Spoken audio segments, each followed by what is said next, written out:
Okay. Hi, everybody. Welcome. Thank you so much for joining us tonight. Welcome to our team, the Mixmasters Easter Virtual for March this year. We've got a couple of virtuals planned over the next couple of weeks, but we thought we'd kick this off with some Easter ideas. So thank you for joining us. I would love you guys to pop it in the chat box, perhaps where you're watching from tonight, and let us know whether you have a Thermomix or whether you have a previous model, whether you're thinking about investing, whether somebody's just invited you along to watch tonight. Pop in the chat box and let us know. And perhaps if you are a Thermomix owner, maybe you could let us know what you're hoping to get out of tonight. It'll give some more ideas, some hints and tips to get the most out of your Thermomix, some inspiration in the lead up to Easter. Pop it in the chat box and let us know. So my name is Erin O'Brien. I am the team leader of the Mixmasters, and I've got three of my girls on tonight, bringing you some really exciting and some fun recipes to make Easter a little bit more fun and easier for you guys. So the girls will all introduce themselves as we go, and we are going to start by heading over to Maddie, who's going to get us started tonight. Hi, everyone. Sorry, Maddie. I think I was meant to start with Charlotte. It was Charlotte. I think it was Charlotte first, and then me. Got a bit excited there, didn't I? All right, we're going to go to Charlotte. Hello. I thought it was me. All right. Can you hear me? Hello? Yeah, we've got you now. Sorry, I was just muting someone in the chat box. Yeah, okay, that's all right. All right, I've just got all my stuff behind me here. So I'm Charlotte. I'm Home Baker Mum on Facebook and Instagram. Yeah, I've probably been around for, I don't know, a year and a half, I think. Sorry. Can you see me? And I'm going to make some chocolate for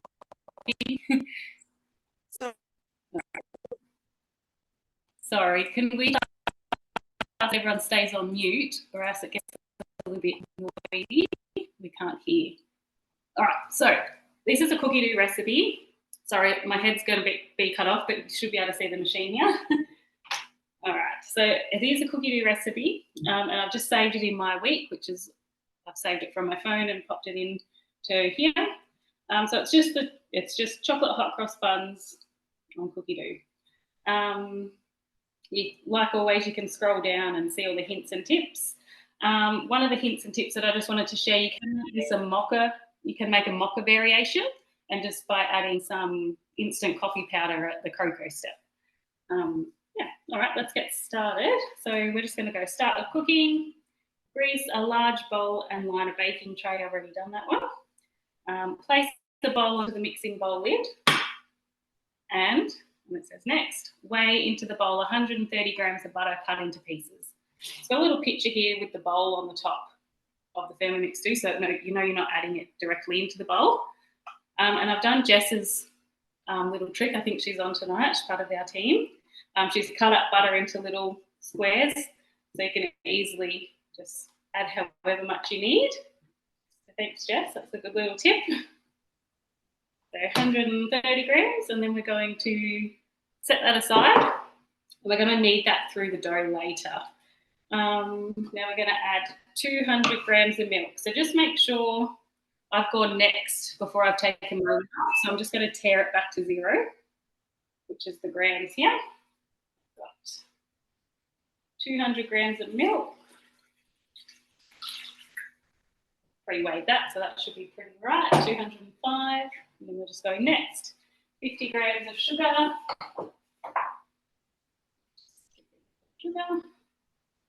I always try and add it on the blades, not in the middle of the blades. And then we're going to go 2.5 teaspoons of yeast.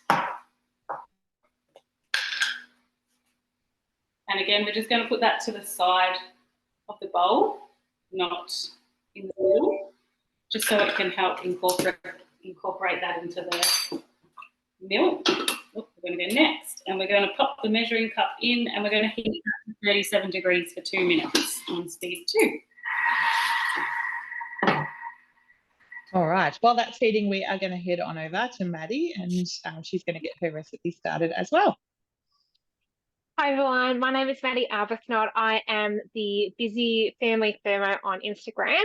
I am making chunky So chewy chocolate brownies tonight, and this is from the cooking recipe or recipe communities, and I've imported it into the Thermomix, and then I've just changed a few of the steps so that it actually comes up as guided cooking. It only takes a couple of minutes on your phone or your laptop is how you would do that, rather than the actual machine itself. So I'm going to get started, and our first step is going to be adding 125 grams of butter into the bowl, and then roughly chopped and melting that for 2 minutes at 70 degrees. So I'm just going to, because I'm doing this via a created recipe, if I just press a little blade button, it'll actually automatically be preset because I did actually put those commands in. So we're just going to wait 2 minutes, and I think it's going to go back to someone else until it's melted.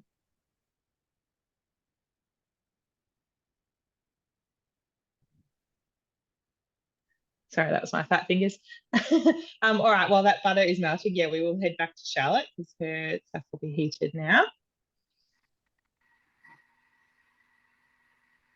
All right, so I'm going to stop that now because it's hit 37 degrees up here, and I did have my milk sitting at room temperature and my eggs, so it shouldn't. It's pretty warm today. It shouldn't take that long. Sorry, not my eggs, just my milk. So now we're going to go to the next step and go 2 eggs. I've already cracked them. Chickens and 500 grams of baker's flour. Pre-weighed that out too, so just make sure it's back at 0. Pop that in without spilling it everywhere.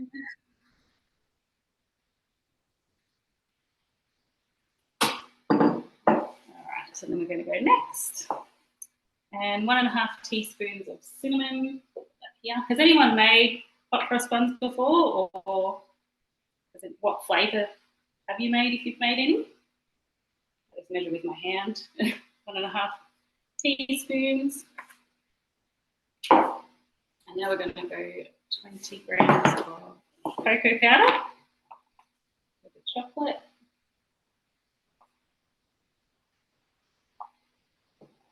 22, that's good. And a teaspoon of salt. I just measure with my hand again. Does anyone else measure like that? And then we are going to just mix that up for 20 seconds on speed 3. And I'm just going to hit the preview button. And it says keep measuring cup inserted. And then I'm going to knead it for 5 minutes. The machine's going to knead it for 5 minutes. And then once that's done, it says to remove the measuring cup. And I'm just going to add this butter in one by one. Add the reserve butter 1 piece at a time in that last 2 minutes. So I'm just going to go next. Keep the lid inserted and I'm going to knead that. So I won't make you wait for 5 minutes.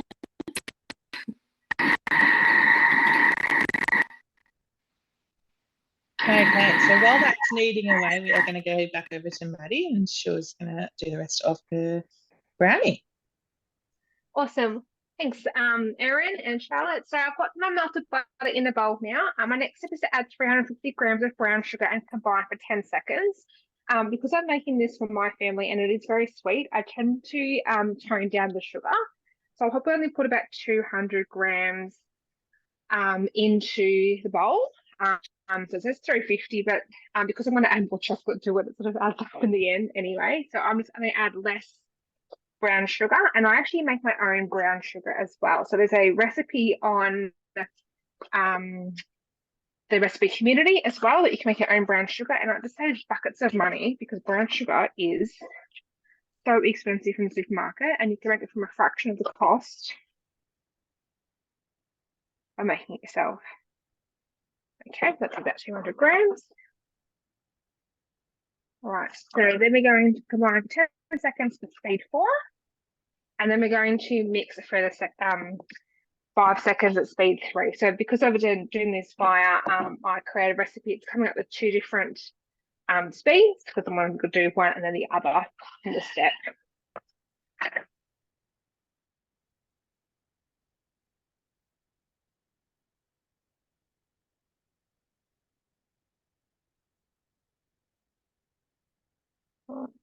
So I want to scrape down the side and then mix for a further 5 seconds.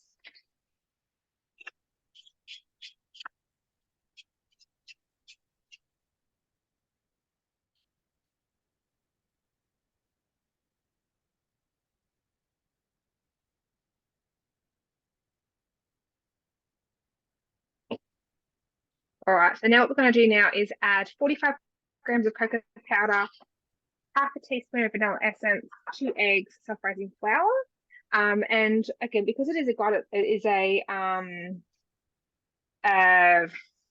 creative recipe, if you just press the scale button, it'll actually come up with all those things. I have already pre-weighed my self-raising flour and cocoa powder out. So then I'll add the 2 eggs and then vanilla essence in there as well.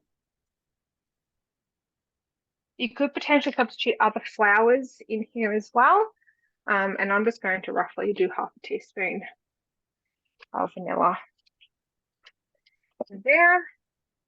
We're going to mix that for 35 seconds at speed 4, and then I'll scrape down the sides for that one. And it might block me out because it might be a bit loud. I've just popped it in the chat box, but who is using the created recipe feature of Cookie-Doo? Are you guys importing recipes from the recipe community?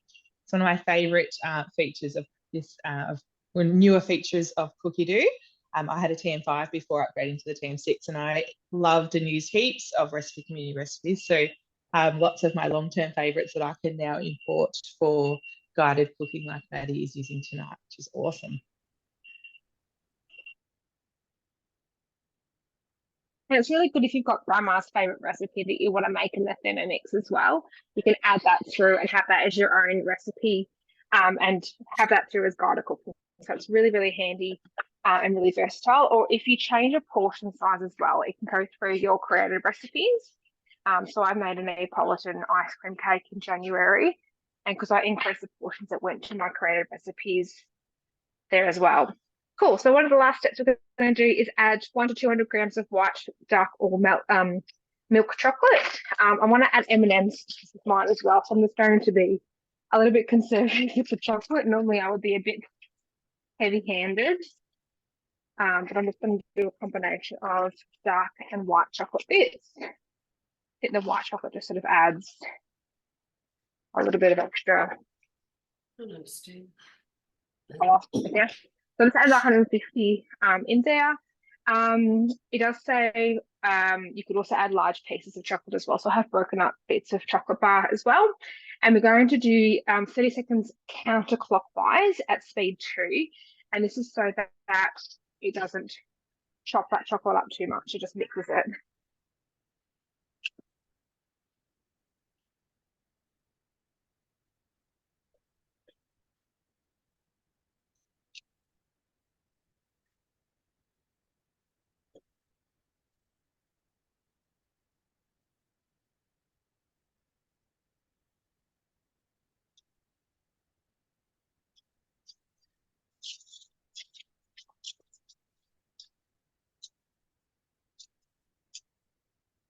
Cool.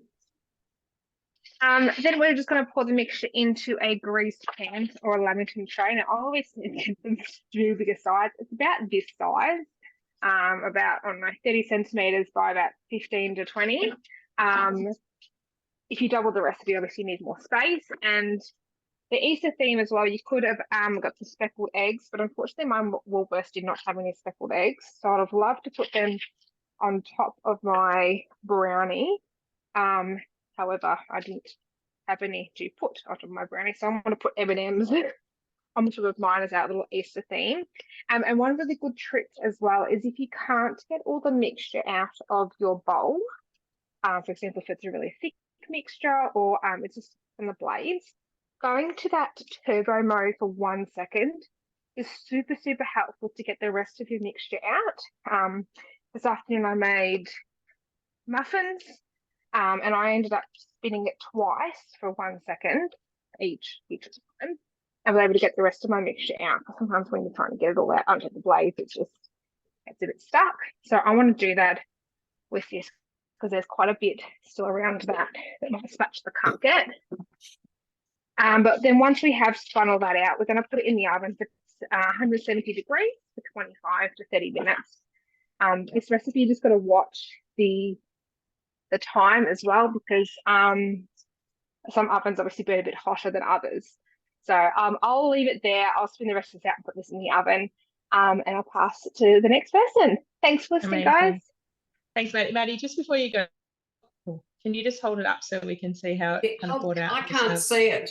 I can't see it. Oh. Yeah, cool. So you're just going to spread that out and then top it with some, well, what we would use, maybe some speckled Easter eggs, but maybe some M&Ms tonight. Yeah, M&Ms tonight. There are speckled eggs tonight. I imagine they're speckled eggs. Perfect. Thank you. All right, Thanks. so we're going to head back over to Charlotte, who's going to show us how she's going to roll out those hot cross buns. Well, I don't know if that's my internet or what, but it keeps cutting out, so I'm hoping you can hear me. So I've just added the butter just one piece at a time in that 2 minutes. The last 2 minutes of kneading. My lighting is terrible at this house. That's the dough there. Let me move this down. So I'm just going to give this the bottom of the bowl. Stop. The blade at the bottom. See anything. Give that a twist a couple of times to loosen that dough. So that's basically all out.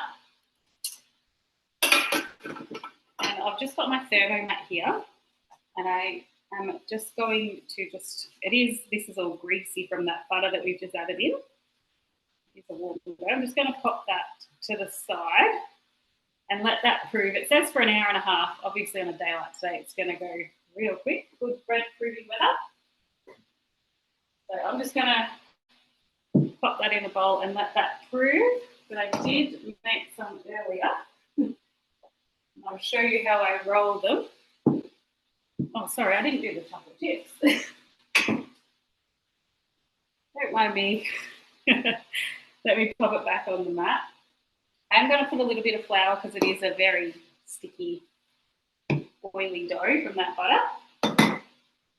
So I'm just going to go next. And it says place a small bowl on the mixing bowl lid and weigh in 200 grams of chocolate chips. So I just put mine in the fridge because it's pretty warm in here. And I've pre-weighed them. I've got a mixture of the white and the dark as well. And then set aside, and then we're going to place the dough on a lightly floured silicone mat or your bench.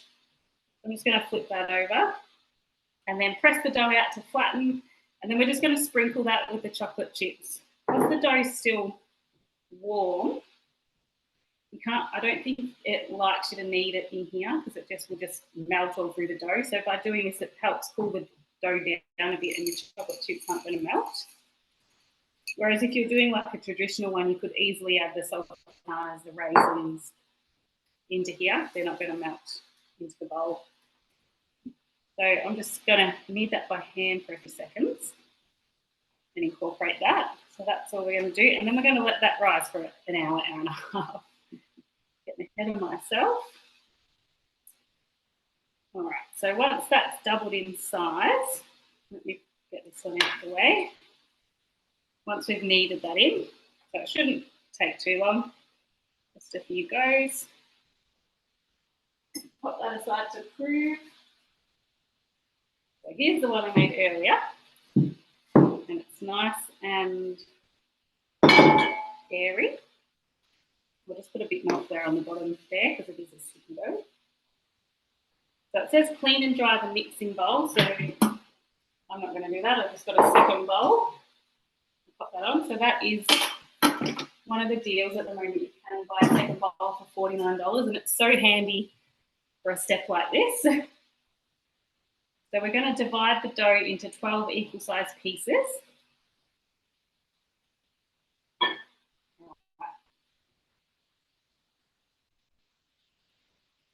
So I've just got half a batch of dough here, so I'm just going to go 6 or so. So I've just got my dough cutter or scraper. You can also use your spatula as well on this mat. You don't want to use a sharp knife.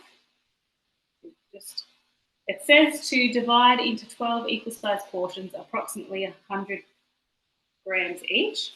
I just sort of eyeball it, but if you wanted to get really precise, you can. There's 3 little dots at the top here, and you can go into the scales, and you can just get a little plate or a bowl and put it on the top and just tear it, and then you can move that up a bit. Then you can pop your dough in there, and you can add more to make it 100 grams or whatever size you're working with.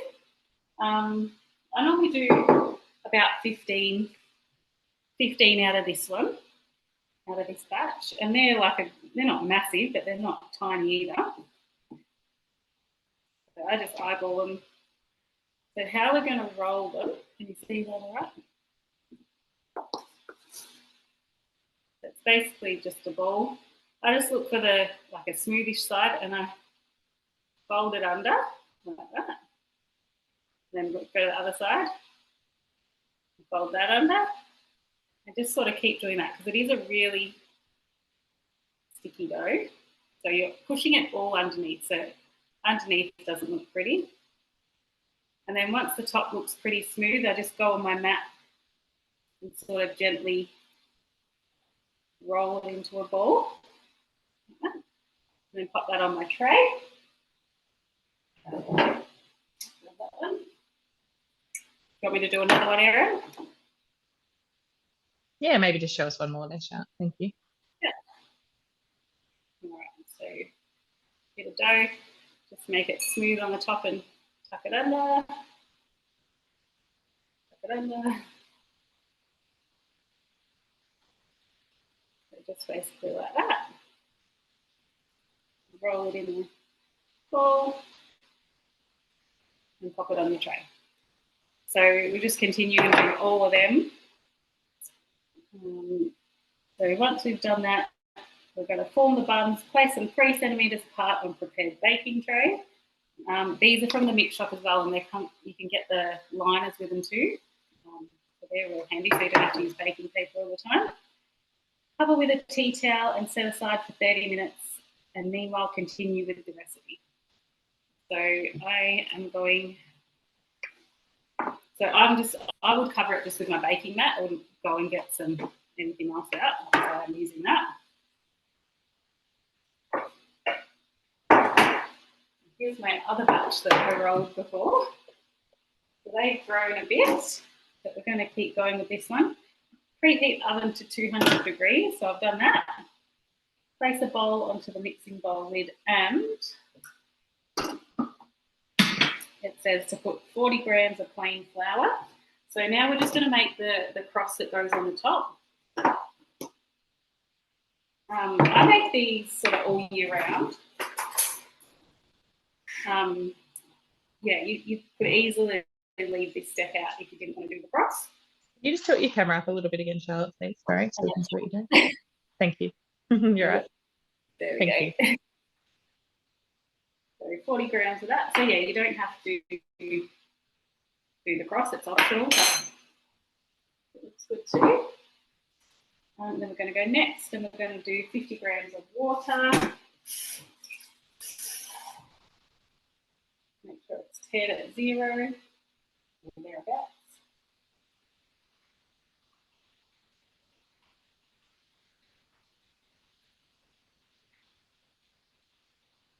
A bit more. And then we're going to do a teaspoon of olive oil. I'm just going to measure that with my eyes. About a teaspoon. And we're going to do a pinch of salt. Pinch of salt. And then it just says to mix that until it's smooth. And then the next step is pour into a piping bag with a nozzle and crosses, sorry, it's hard reading it upside down, pipe crosses onto the top of the reserved buns. So we're just going to mix that up, make sure there's no lumps.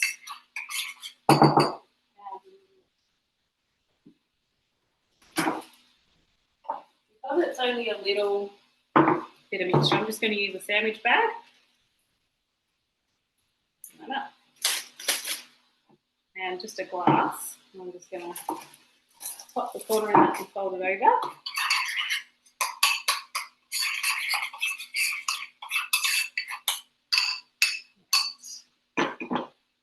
Use my spatula and tip that into the bag. My piping bag. If you've got piping bags, definitely use them as well.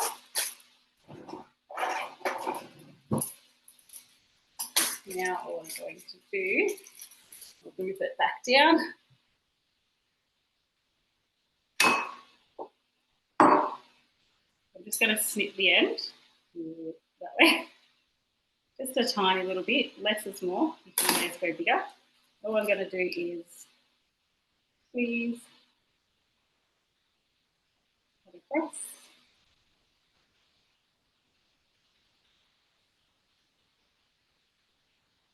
Like that.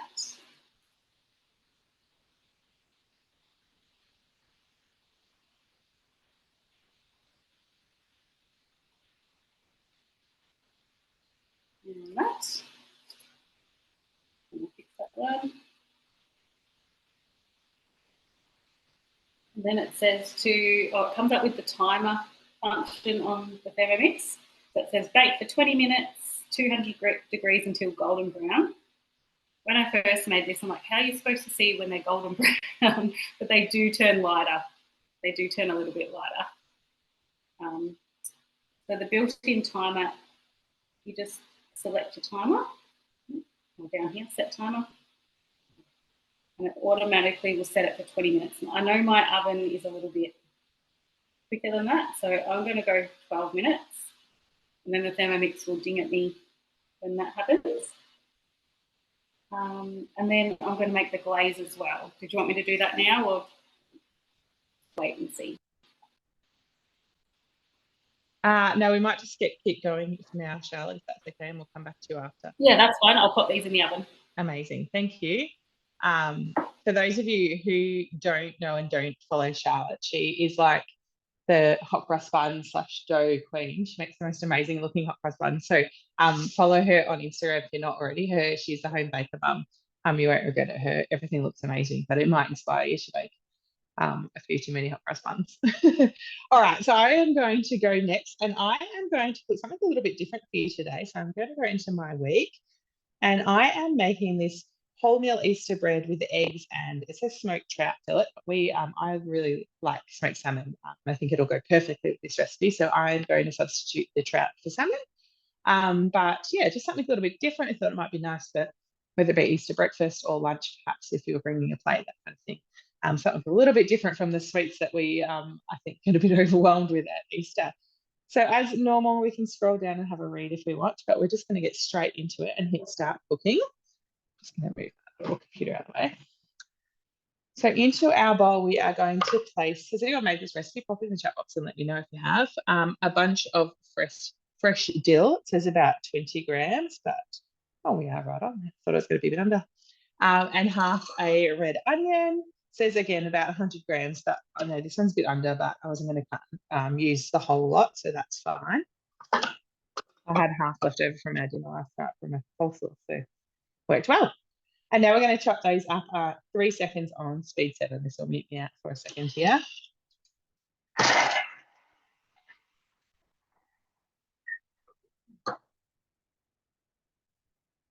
Now, so it's just telling us to scrape down the sides now, and then we're going to place that into a bowl. So you'll be able to see, given that onion, hopefully, and dill, a really quick chop in that 3 seconds there. So I'm just going to pop that into a bowl. That's very strong.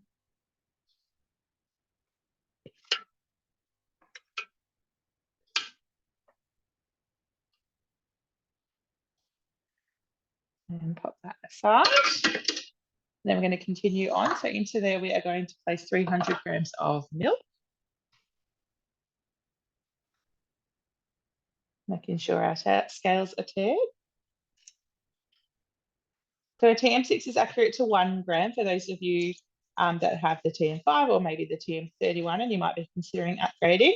I know the scales are far more accurate on the TM6, accurate to 1 gram. So it makes things, like if you're making things like honeycomb sweets, all kinds of different things, you need a really much more accurate scale than that we can achieve with the TM6. Oh, sorry, I'll see that button there.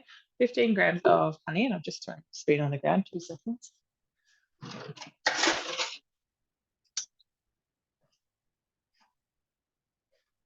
I just had a quick look at the chat box. No one's made this recipe before or anything like it. Does it sound like something that you and your family would enjoy at Easter? Put in the chat box and let me know.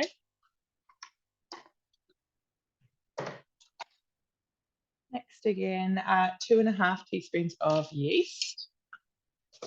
So like Charlotte said before, making sure you're putting your yeast around the blade and not on top of it, just so that it is incorporated properly when it comes to warming it up and then kneading. And then we're going to pop the lid on. Next again, and we're going to heat that. So it says 2 minutes, 37 degrees on speed 2. So by warming that to 37 degrees, it might not take the whole of the 2 minutes. We can keep an eye on it and have a look. But by warming it to 37 degrees, that's the optimal temperature for our yeast activation. So that's just going to make sure that our yeast is activated and perfect, and it's going to give us, really great results every time. Takes the guesswork out of making breads and doughs and things. Just having a quick read. No, haven't made it yet, but love smoked trout, so give it a go. Yeah, well, we'll have to see, reassess at the end and see if it sounds like something that you might make. So now we can, for those of you who aren't aware, we can use our preview button. So we've got a preview in the top right hand corner to get our next couple of ingredients ready. So, when you're cooking at home, to save yourself a bit of time, you can prep ahead and make sure you've got everything ready. So after this, we're going to add in our dill and onion mixture, and then some wholemeal flour, some egg, and some butter. So what I might do while that's waiting is just crack that egg so it's ready to go. Has anyone decided what they're making for Easter yet, or got any plans, or it still feels like too far away to plan that yet? Go back to that. So you might not be able to see, I'm not sure if you can see on the screen, but the 37 degrees is the what temperature we set, and above that now has just popped up at 37. So that means that the active temperature of our bowl is now 37 degrees. So we can stop that now if we like. It's achieved what we wanted it to, and we don't have to keep that next 25 seconds to keep going. So back in there now, we are going to put that onion and dill mixture.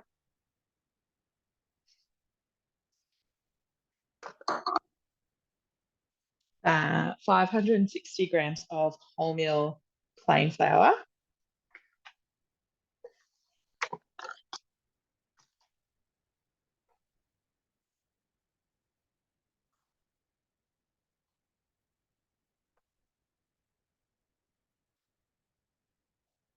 If you've got any questions as we're going, please pop them in the chat box. Obviously, we are all here, and we've got a couple extra of the girls of our team on as well. So any questions, whether it be something for cooking or anything in general, please just pop it in the chat box and we will help you as we're going. That's what we're here for. So into there now, we're going to place 50 grams of butter, just that we've cut up into pieces.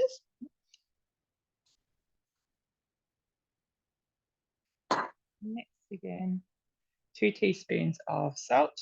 I'm not a measurer, a bit like Charlotte, just throw it in. And then we're going to pop the lid on again. And we're going to knead that for about 2 minutes. So you'll see now there's a wheat symbol next to our time. So that just shows us that it's selected one of our built-in modes for us. So the TM6 has modes that are being added to all of the time, which is very exciting. And when you're in guided cooking, it will select them for you. So you don't have to do that. Charlotte, I'm not sure if you're there, we've just questioned the chat box of your normal go-to hot cross bun recipe. Can you answer that one?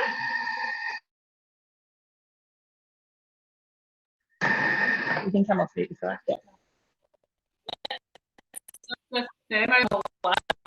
I'll pop the link down there. That'd be amazing. Thank you. You broke up a little bit there, so we couldn't hear it properly. But no, yeah, if you could pop the link in the chat box, that'd be great. I'm pretty sure she said the Thermo Mama one, which is a recipe community one too. So you can import that in from the recipe community, and that'll give you guided cooking as well. All right, so that's just got about a minute of kneading left. I'm just going to put these shells to the side because I do have a pre-made one that we're going to continue on with the recipe with.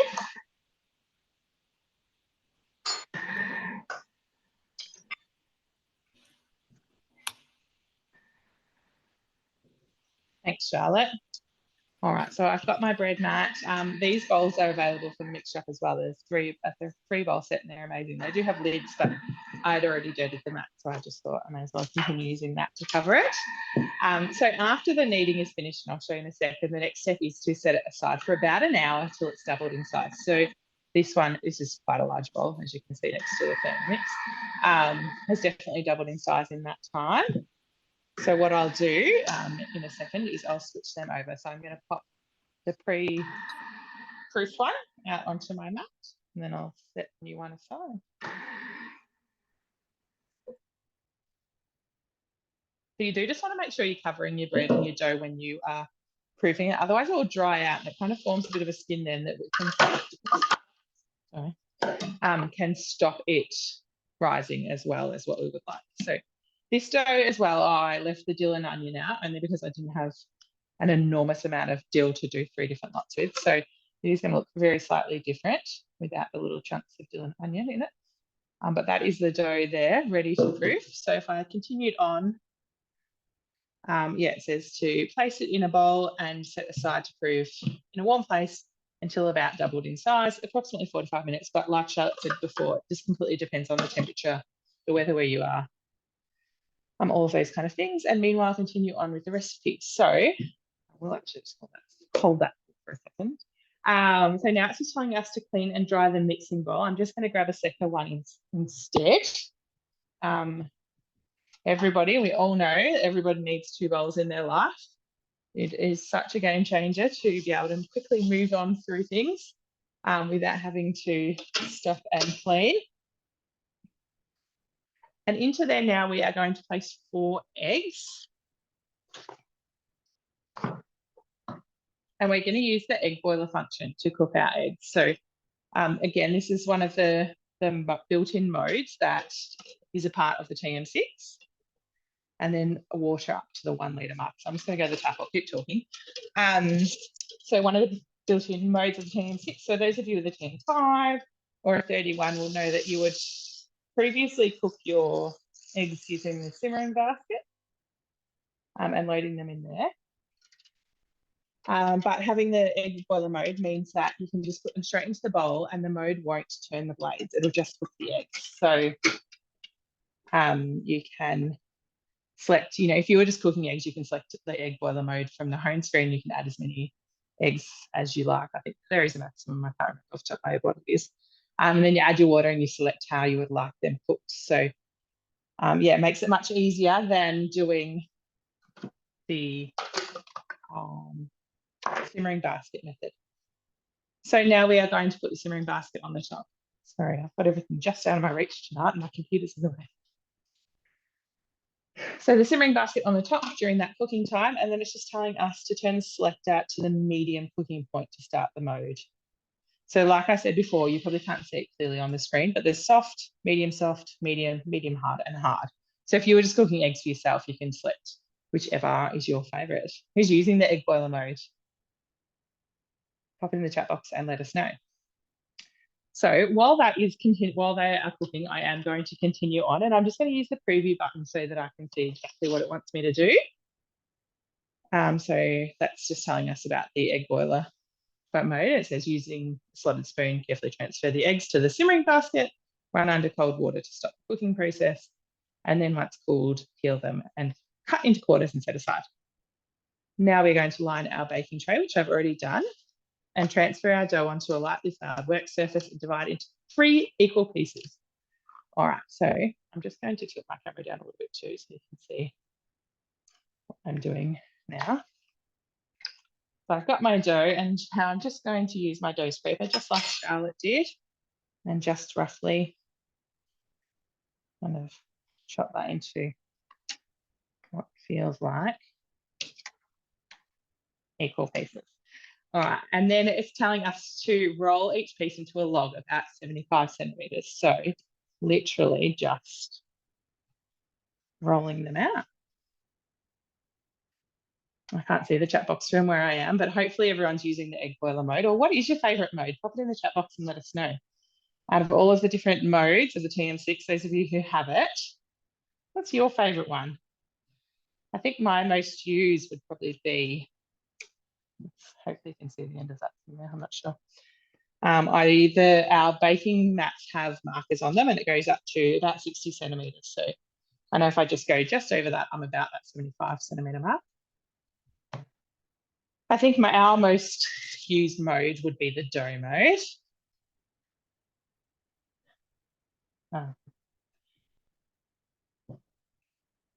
I also love high heat. I had the, like I said before, the TM5 before I upgraded to the TM6. And high heat on the TM6 goes 40 degrees hotter. So I just was blown away when I first upgraded. I used to cook, I loved my 5. I used it multiple times a day every day. But I still used to cook things like mince for tacos and things like that. Still used to cook them on the frying pan because I just found that the TM5 didn't get hot enough to really brown them. It kind of sat in the liquid a little bit and not, brown them as nicely as what I had liked. So when I got the TM6 and I found that it went hotter, it really does make such a difference when you're making things like, mince or even browning chicken and onion and that kind of thing.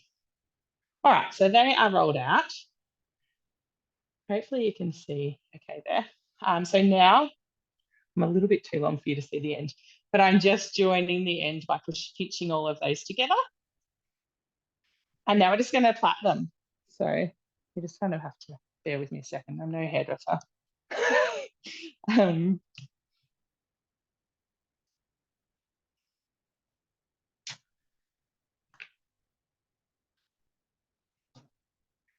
Please don't tell me if I'm doing it wrong.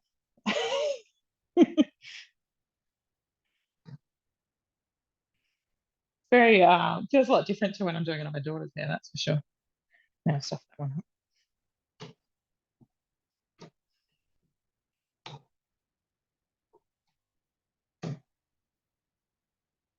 How'd I do? Any hairdressers on tonight? All right, and then we're going to pinch them at the bottom end as well. And then I'm just going to grab my baking tray and bring that across. And then again, we're going to kind of pull it into a bit of a circle and then again, pinch to join them. So you've got a bit of like a ring.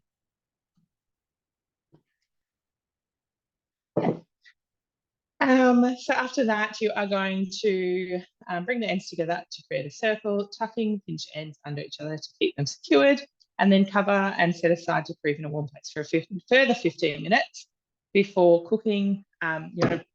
Brush it with an egg yolk and then cook for about 30 minutes at 180 degrees. And then,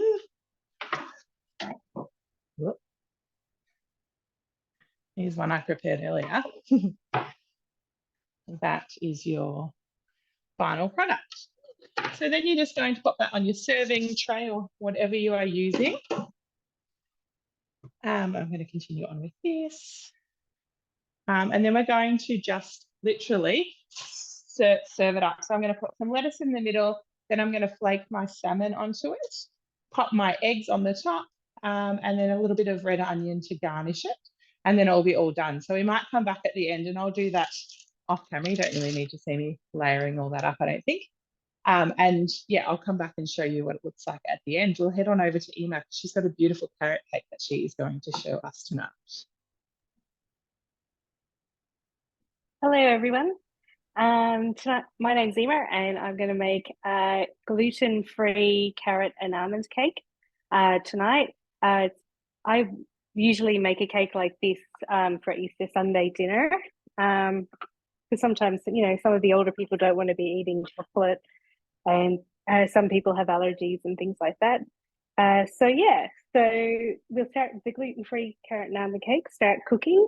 On the screen it says to preheat the oven to 170 degrees. I've done that. and then grease and line the tin. So it tells you every single step, which is great because my teenage kids then can follow along and they can do the cooking, which is awesome. And the first thing we're going to do is get our almonds, and it says 220 grams of almonds, and we'll mill them in the Thermomix. So I'll just weigh them in.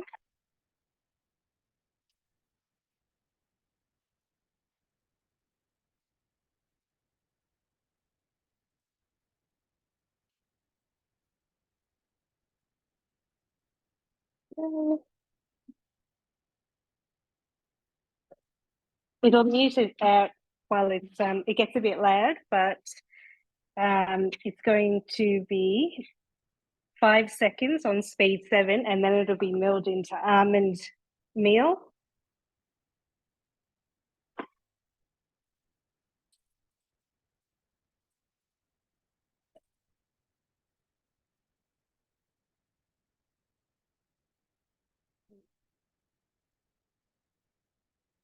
That quick, so you can save yourself a lot of money at the supermarket by just buying your almonds and not bags of almond meal, which costs a lot more than that. So it's set to pop it away in a separate bowl. A little bit extra.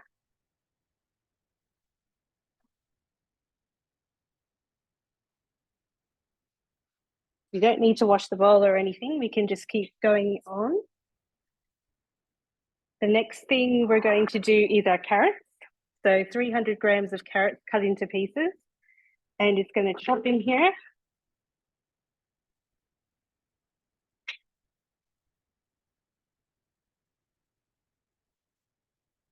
Five seconds, speed 6.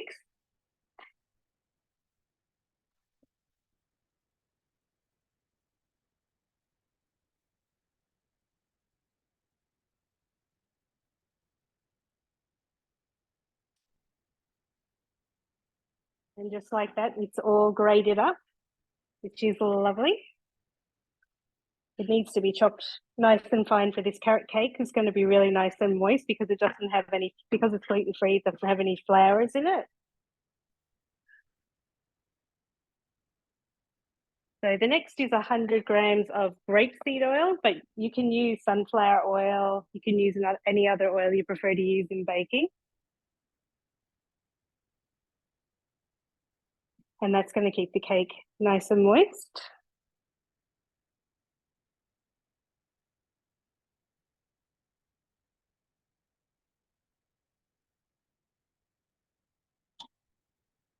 Nearly there. I knew I put a little bit too much in it, so had to weigh it. Then a teaspoon of vanilla extract. I just put a capful in.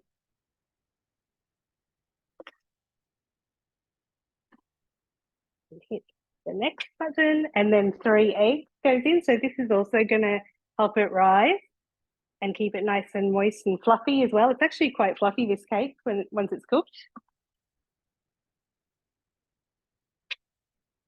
150 grams of light brown sugar. I agree with Maddie. Like Maddie said earlier, you can make your own brown sugar in the Thermomix, and it's a really great way to keep those costs down. You can do all your different sugars from raw sugar pretty much in the Thermomix. So you only really have to have raw sugar in your pantry. There, one. Now the brown sugar again is going to help keep the cake moist. Because you can find a lot with gluten-free cakes that they can be quite dry, but this is a lovely moist cake. It's a kind of a cafe quality cake, which is really nice. 2 teaspoons of gluten-free baking powder. This is going to help it rise as well. Most baking powder is gluten-free, but just make sure you check the packet. And we've got 2 teaspoons of ground cinnamon.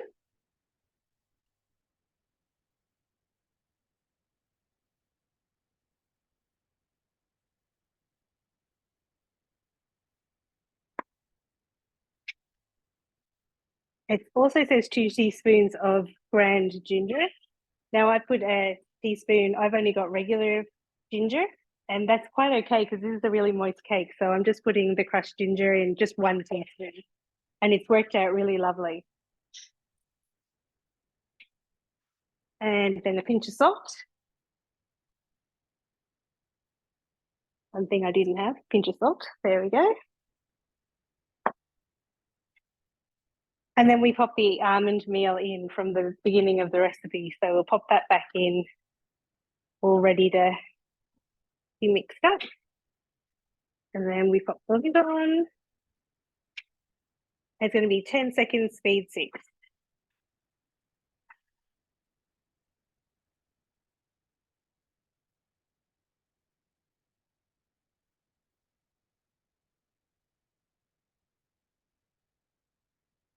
There we go. It says to scrape down the sides of the mixing bowl with the spatula. So we do that. Give you a look at the cake there. It's all whizzed up really fine. It's quite a wet mixture.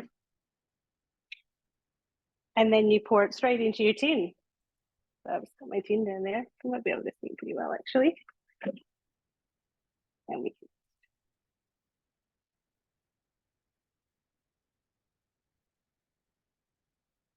can see it's a really wet mixture, but it will get really fluffy and stay moist. There we go.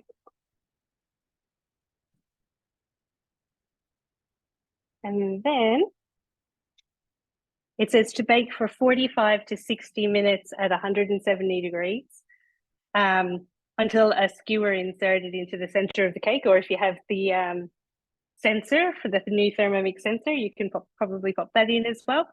And if it comes out clean, then it's all cooked. So 45 to 60 minutes is a long period of time, but it kind of depends on if your oven is a slow oven or it's running a bit hot or it's a bit cold. So mine actually runs a little bit cold. So I actually had it on for the whole 60 minutes and it was cooked perfectly after the 60 minutes. So now I'll be popping this in the oven, but I actually have one I've made earlier so that we don't have to wait for a whole hour. So I'll just pop that away. It also says allow the cake to cool for 30 minutes in the tin before you pop it on a cake plate and let it cool completely before you ice it. So it says clean and dry your mixing bowl, but I have a spare bowl here, which is just like Erin said, it's just so handy to have a spare bowl. And so then we start by we're going to start making the frosting now, and then I'll bring out the cake and we can frost the cake. So it's 120 grams of raw sugar.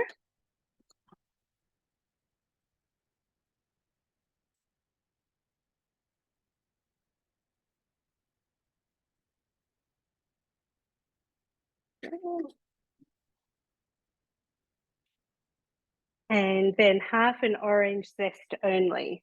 So I've got I'm lucky I have an orange tree in the back garden.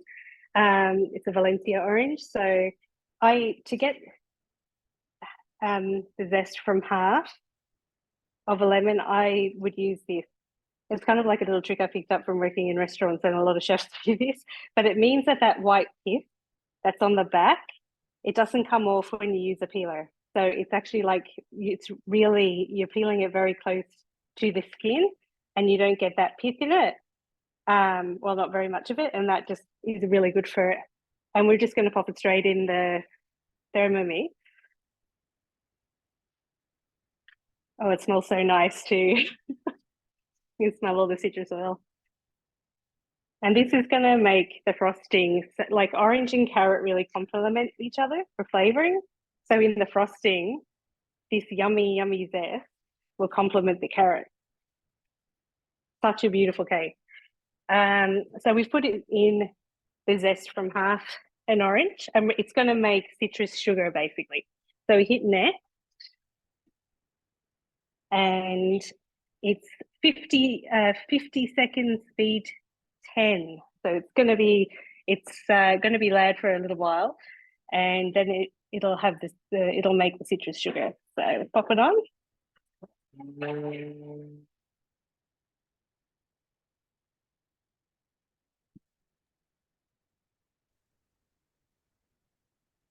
Anyone made their own carrot cake before, or fruit cakes like this with some fresh ingredients? Pop it in the chat box and let us know. I haven't made carrot cake for a little while, Emma, but I think I'm going to have to try it again after this. It's always a hit with the kids too, which is nice. Sneaky veggies. Yeah, it's great to sneak in the veggies.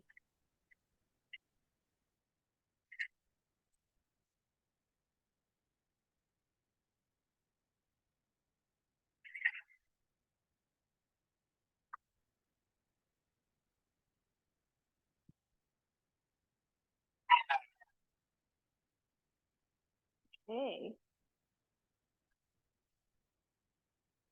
Yeah, it's really nice to sneak in the veggies as well. I love tricking people into thinking they've, had something healthy when they, they think they're having a treat. So it says Great Jam, the mixing bowl. So it's made this beautiful citrus sugar and it smells really amazing.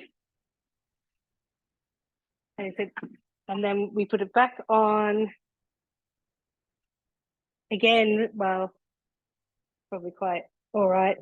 We put 90 grams of unsalted butter in next.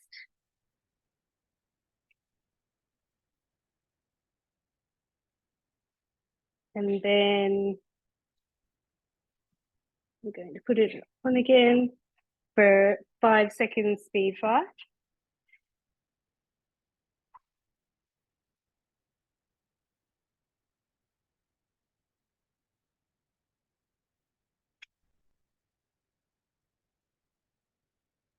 Then it's time to,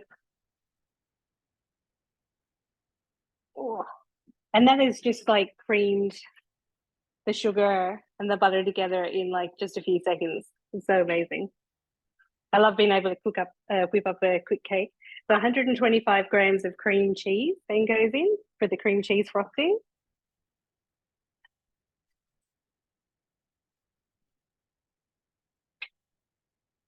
And it's 25 seconds, speed 5.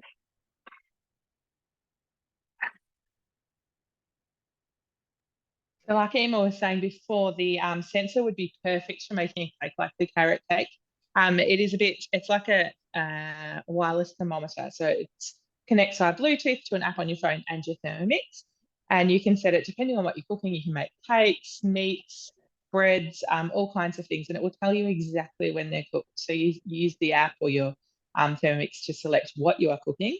And then it will give you a little ding and let you know when it's done. So perfect way to take the guesswork out of cooking, especially a nice moist cake like this, I think.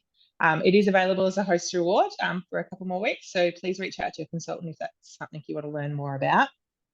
Oh, that frosting looks really good. So I'm going to grab the cake. So this is the cake all baked. It's I'll hold it up a little bit close. Look at that.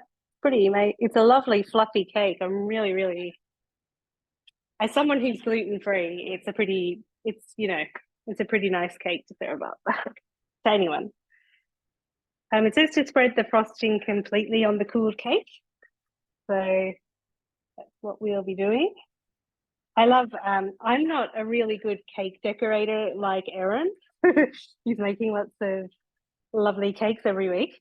But so I like a cake that's really easy to spread the frosting and make it look decorative without too much effort. And this is a cake that will do that. Just kind of has a bit of a wow factor.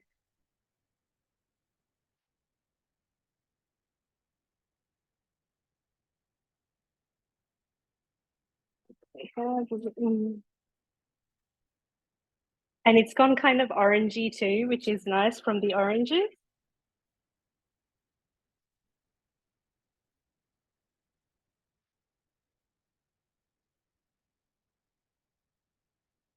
Am I doing okay, Erin?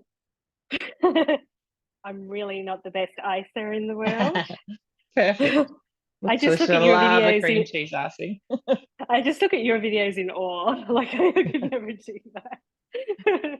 But We I might can leave do you cheese. to ice it though, if that's okay, and I'll just quickly Yeah, make a that's cocktail and then fine. we'll be finished. So we'll come back when No you've worries. finished perfecting that cake and see what Yes, it looks that'd be like. great.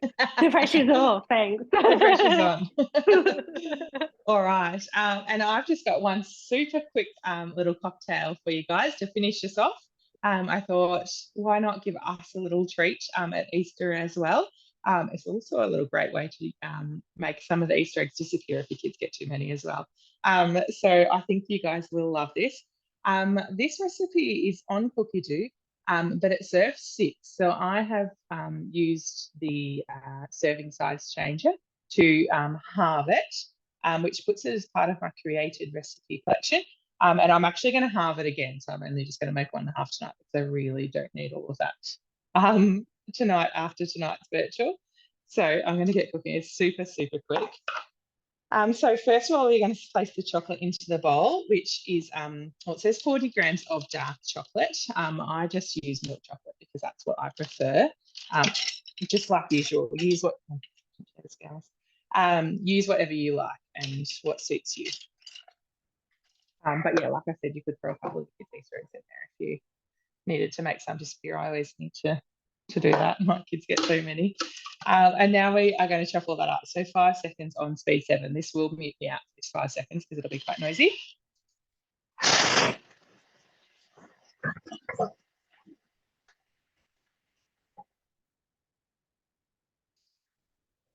And then we are just going to place that in a bowl to the side for a second.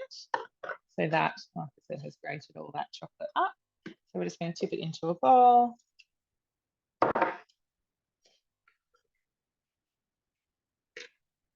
It's going to give the blades, I'm just giving them a little twist just to loosen up any that's stuck to the bottom there. I'll grab another spatula out and now I'm being a bit lazy.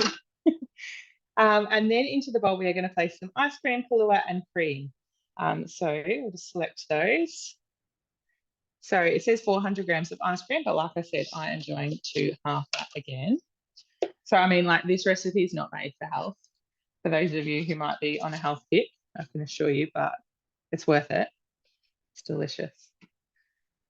And we're also running a bit low on ice cream too. So I'm using 2 different types in my cocktail tonight. Clearing out the freezer. And I'm just going to leave it at that because I think that is more than enough for me. And my husband will magically appear at the end of this too, you watch. Tearing those scales again to pop in our Kahlua. So again, 60 to 100 grams, but we are halving that. So I'm just going to put in around 30. Put a bit more if you wanted to. And then 100 grams of cream, so 50.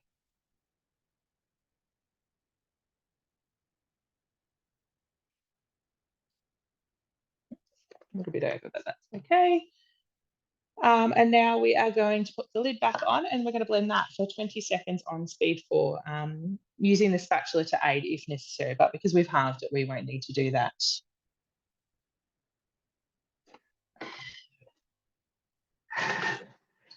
My glass ready. I'm just going to grab that spatula quickly.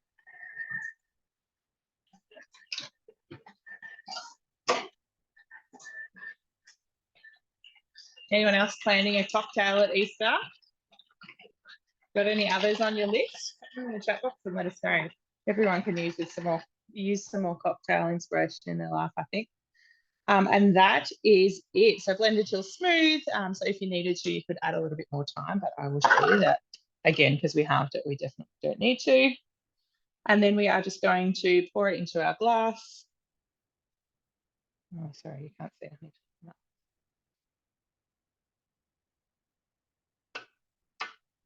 And then you're just going to, I'm just going to scrape it out quickly. And then you're just going to top it with the grated chocolate. And that's it, it's done.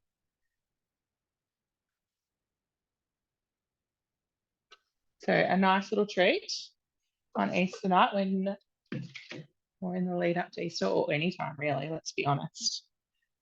when you need a little sweet, or to use up some of that chocolate. Made a mess there. And we can garnish it with a little Easter egg if we want to. There you go. So that is a Don Pedro cocktail, perfect for Easter. A nice little sweet tweak. Oh, Easter eggs in there now to finish off Easter.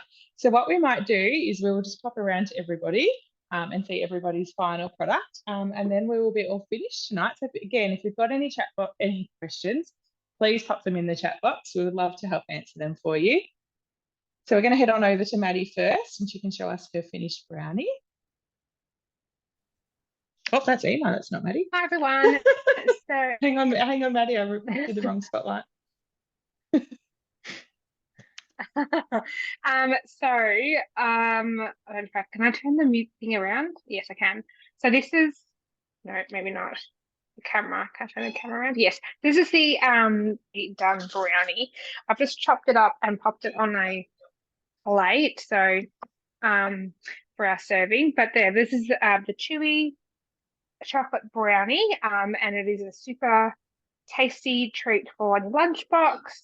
So we did turn the sugar down a little bit, but we added more chocolate, so it sort of weighs out a little bit. Cross each other out there. But perfect, a nice little Easter treat. Yeah. Kids to share with their friends or anything at all, really. Awesome. Yep. Thank you so much, Maddie. So for those of you who aren't following Maddie on Instagram, please do. It was the Busy Family Thermo, wasn't it, Maddie? Is that right? Yeah. Yeah. Please, pop along and follow Maddie on there. Thank you so much, Maddie. And now we're going to head over to Charlotte.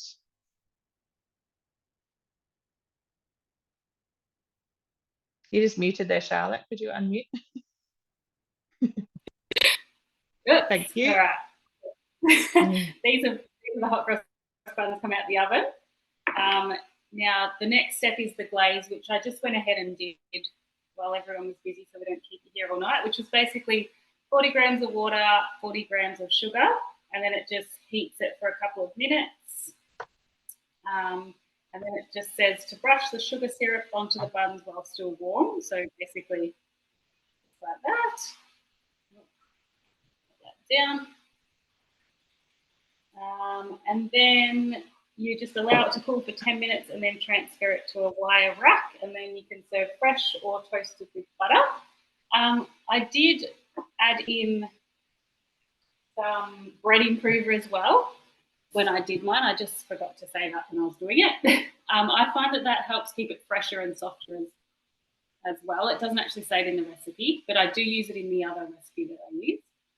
And also the other tip I was going to share is when you get to the rolling stage, so before they've had their second proven thrown, you can pop it into the fridge at that stage. And then in the morning, bring it out for 20 minutes, half an hour while your oven heats. You do the crosses and pop it in, and you can have fresh hot cross buns in the morning, fresh from the oven. Amazing. Thank you. Delicious. Gosh, I love hot cross buns. They're my favourite part of Easter. I've definitely been eating them for weeks. Thank you so much, Charlotte. So Charlotte is a home baker mum on Instagram and Facebook if you'd like to follow her along. Thanks so much, Charlotte. All right, we'll head back to Emma. For that amazing cake, Emma. I'm very impressed. Are you? Oh, good.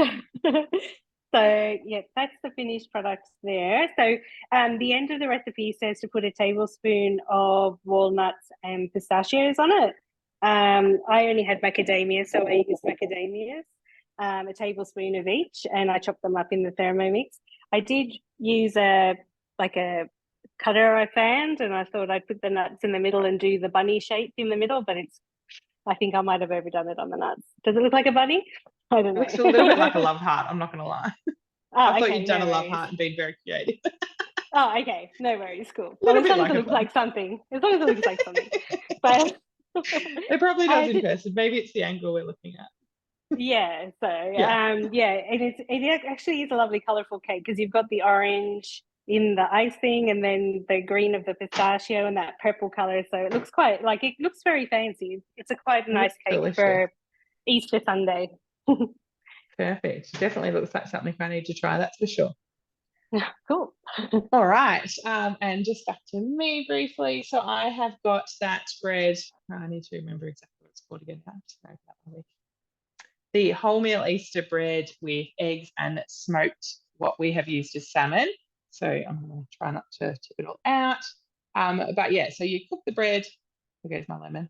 And then fill it with the lettuce, the salmon or trout if you're using that, your eggs, which you've peeled and then sliced up, and then just a little bit of red onion on the top. And then before serving, you can squeeze a little bit of lemon juice, add a little bit of pepper if you like. But there that is. I think that's a really nice kind of, I suppose, a little bit different to all the sweeter options for Easter breakfast, brunch or lunch. And then, of course, we've got our Don Pedro cocktail as well. So a good way to enjoy a sweet treat for yourself on Easter Sunday or Saturday or Monday, wherever you want it, really. All right, so that is everything covered from us tonight, guys. Thank you so much for joining us. As you probably are already aware, we have some amazing offers available at the moment. So if you're interested in learning more about how you can get a second bowl for only $49 with your TM6. If you're interested in trading up your TM31 for a TM6, interested in joining our team on our Earn For offer, interested in getting one of our sensors as a host reward, or anything else, please reach out to your consultant. We would love to help you. That is what we are here for, to help you and answer any questions you've got. So please make sure that you do reach out and let us know, or you can pop anything in the chat box before you go as well. But let us know if you do cook any of these recipes at Easter or in the lead up to. Please tag us in your social media or send us a message. We love hearing that you have tried things and we've inspired you, or you've learned something new, or anything at all. So again, thank you so much for joining us. I'm Thermo Loving Mum on Instagram and Facebook as well. So please follow us all along. A massive thank you to the girls from my team for cooking with me tonight. We do hope that we've inspired you or taught you something new, given you some new recipe ideas or anything at all. So thank you so much. Have a great Easter. We will be back with another class next week, actually on Tuesday evening, which we are going to present a kind of a best of the TM6 class. So all some of our favourite recipes using some of our favourite modes and functions of the TM6. So we would love you to join us for that if you're available and interested. Otherwise, thank you. Have a wonderful Easter, and we will see you all soon.